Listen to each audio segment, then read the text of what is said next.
I start, the other day on Friday, Adnan gave me a coin as a gift, as a sign of friendship for here. And so I want to return a gift to him. I'm giving him a copy of my book. I'll tell you why I've given him this particular one later on, but that's very important. Thank you.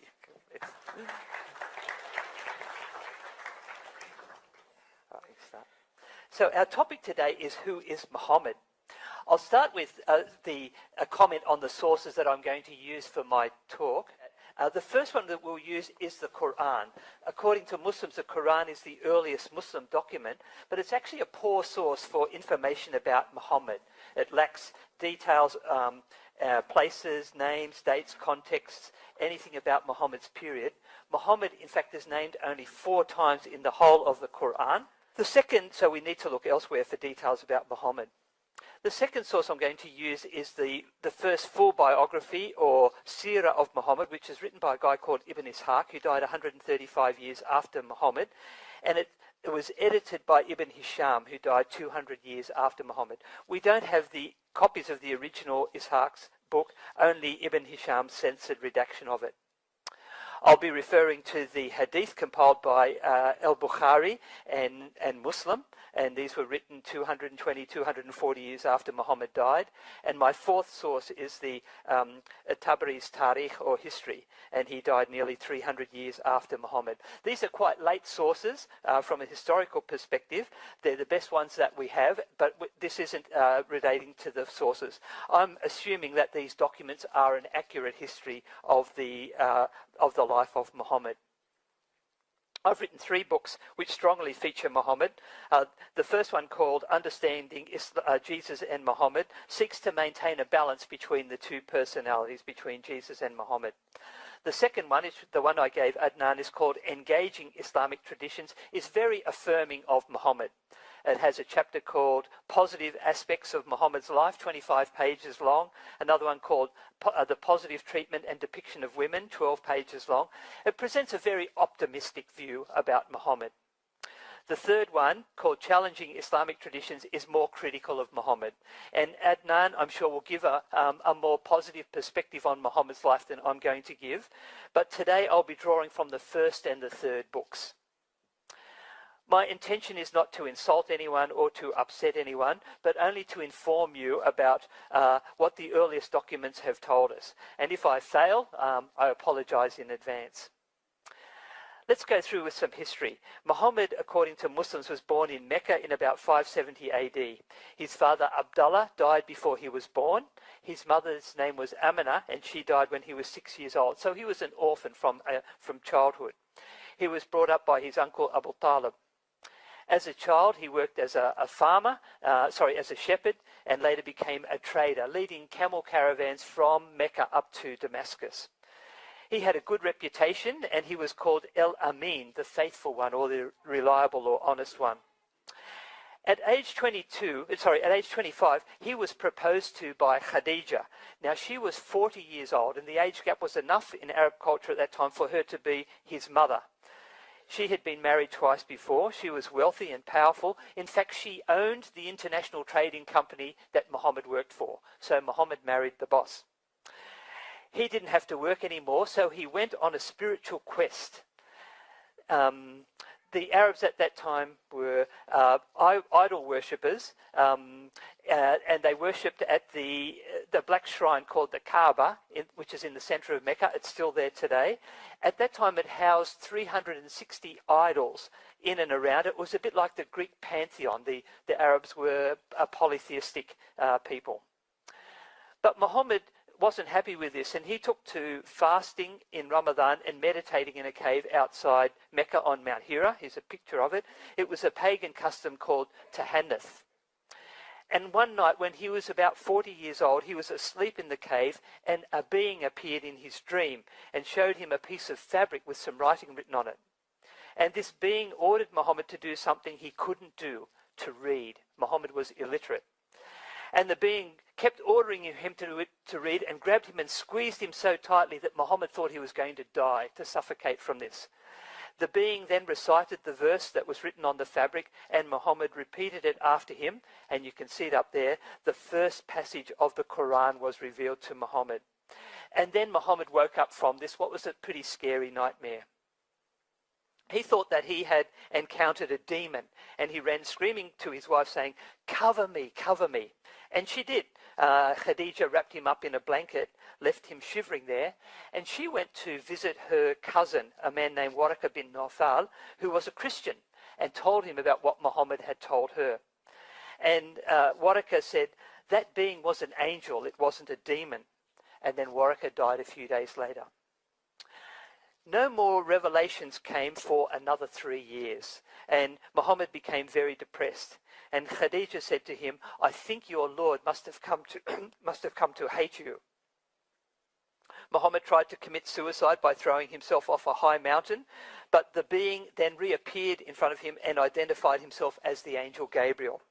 And so Muhammad was reassured that time, but several other times he went and attempted to commit suicide.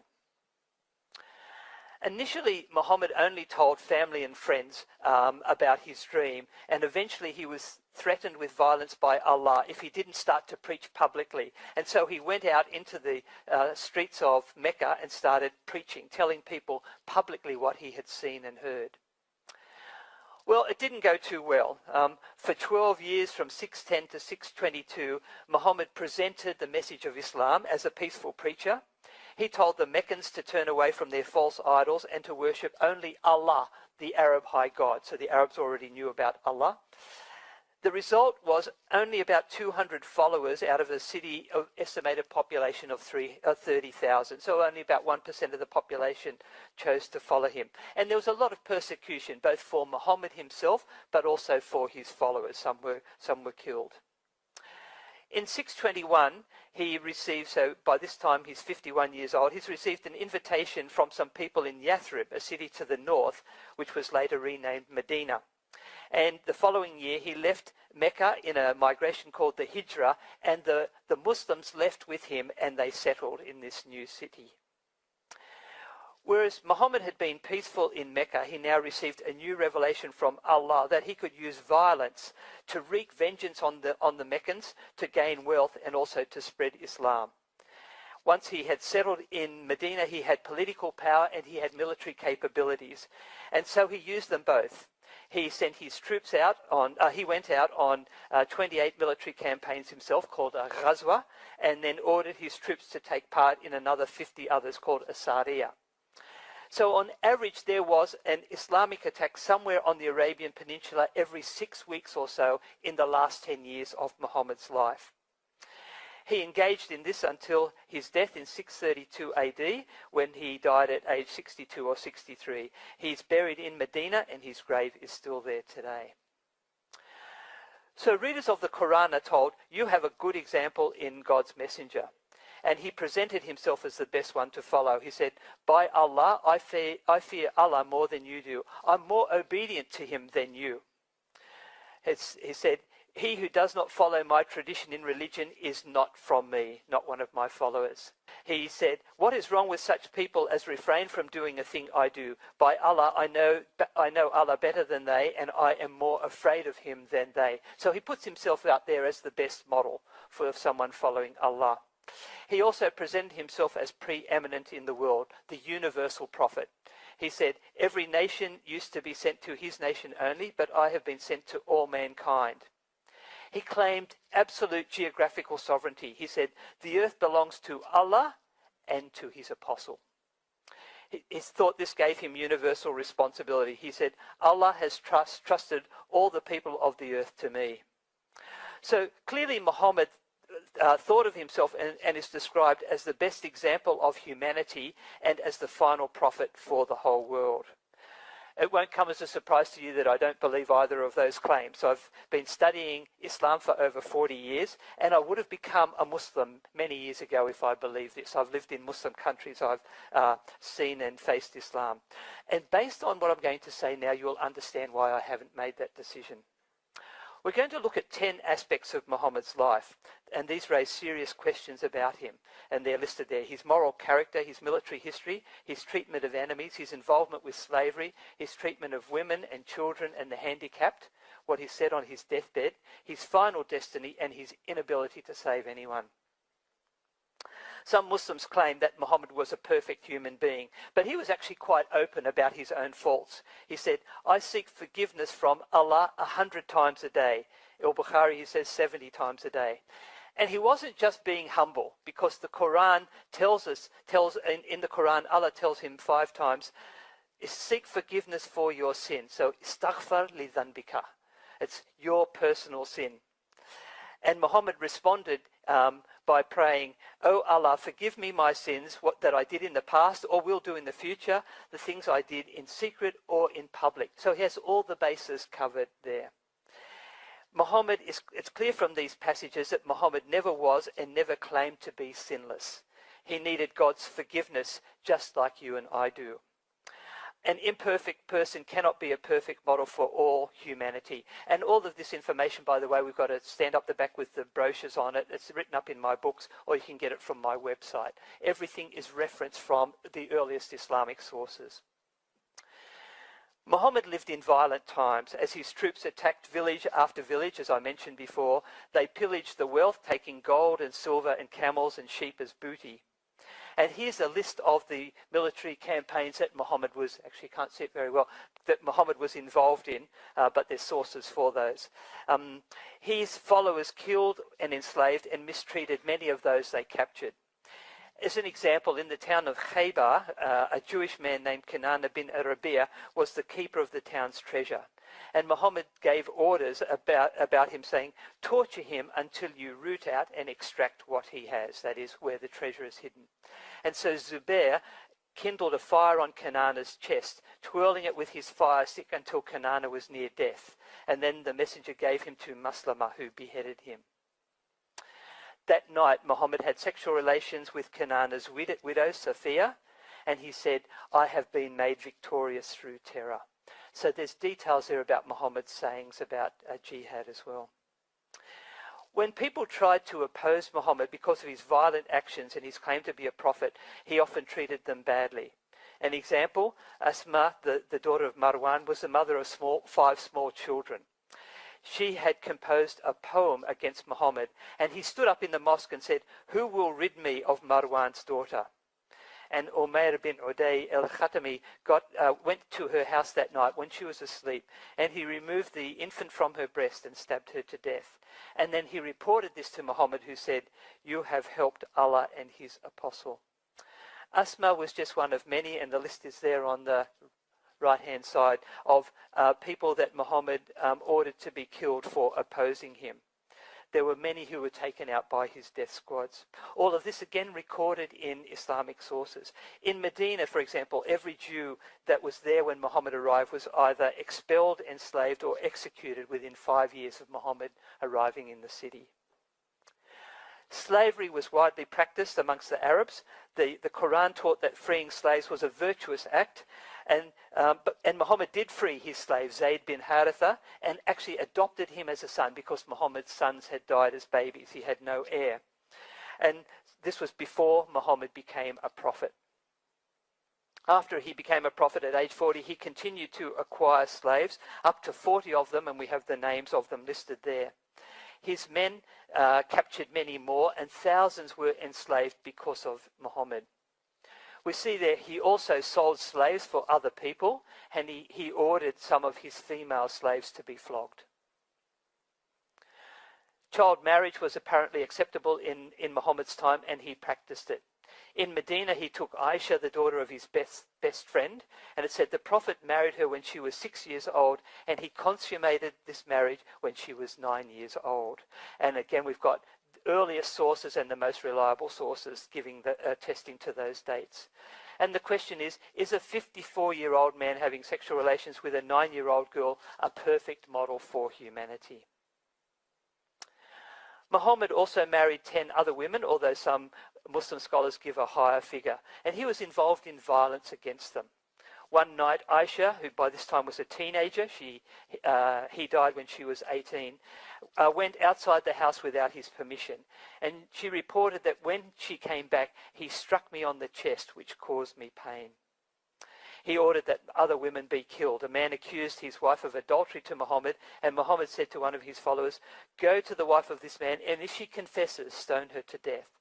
And then Unais went to that woman the next morning. She confessed, and Muhammad ordered her to be stoned to death. These are just samples. There's many more that I could have drawn for this. Although Muhammad could be brave in battle, at other times he lacked courage and compassion. He advised his followers to run away from a leper as one runs away from a lion. He married a Kindite woman named Asma bint Nu'man, but discovered on the wedding night that she was suffering from leprosy, so he divorced her immediately. A more compassionate response might have been to keep the wedding promise, for better, for worse, in sickness and in health, and to care for this unfortunate woman in his own household. He already had 10 other wives. In the Quran, Muhammad is rebuked by Allah for frowning at and turning away from a blind man, Abdullah bin Maktoum, who had come to him seeking spiritual guidance. Muhammad was more interested in attending to a wealthy and powerful man. And so he didn't always show compassion to the disabled. Muhammad died lying in the lap of his favourite wife, Aisha. And at the last moment, Muhammad said, "May Allah curse the Jews and the Christians, for they built places of worship at the graves of their prophets." This was just one of many instances of Muhammad cursing people, and I've got a whole list there. There's dozens of them that you can see. These are all reported by Sahih al-Bukhari. Unfortunately, this would seem to disqualify Muhammad from being an intercessor or mediator on the final judgment. Abu Dharda reported, "The Messenger of Allah said, 'Peace and blessings be upon those who curse others will not be intercessors or witnesses on the day of resurrection.'" And some Muslims hold out the hope that Allah will intercede for them on the day of judgment, but based on Muhammad's actions and his own words, he's not qualified to do that. There was something else that Muhammad experienced on his deathbed which raised questions about him. There's a verse in the Quran which says, "And if Muhammad had forged a false saying against us, that is Allah, we would certainly have cut off his aorta, and you could not have stopped us or withheld us from punishing him." Some people think that this prophecy was fulfilled on Muhammad's deathbed. Aisha reported that he used to say, "Oh Aisha, I feel the pain caused by the food I ate at Khaybar, and at this time I feel as if my aorta is being cut from that poison." The poison was from a Jewish woman who gave that to him because he had killed her family. Whether you believe with this connection or not, it's clear that Muhammad had no certainty about where he would end up. He said, "I don't know what's going to happen to me or to you." The Q, by the way, stands for Quran. He said, "By Allah, even though I'm the apostle of Allah, I don't know what Allah will do to me nor to you." He said, "The good deeds of any person will not save anyone." They said, "Not even you, O Allah's apostle." He was supposed to be the best person who's ever lived. And he said, "Not even myself, unless Allah bestows his favour and mercy on me." So Muhammad, despite all his achievements and qualities, was never certain that he would go to paradise. So it's not surprising then that he could not offer help to anyone else. He gave the following advice to his family and his followers: "O people of Quraysh," that is his own tribe, "buy or save yourselves from the hellfire, as I cannot save you from Allah's punishment. O Bani Abd Manaf," his own clan, "I cannot save you from Allah's punishment. O Safiya, the aunt of Allah's apostle, I cannot save you from Allah's punishment. O Fatima, my own daughter, ask for me anything you want of my wealth, but I cannot save you from Allah's punishment." So to conclude, it should be obvious why I don't think Muhammad is the best model for humanity to follow. He was conscious of his own flaws and shortcomings. If he thought he was more obedient to God than anyone else, he was clearly lacking in discernment, so he could not be a prophet. He wasn't the worst person to ever walk on the earth, but based on his own sayings, based on his actions, and the reports that we have of the earliest Islamic records, he was clearly not the best person. Thank you.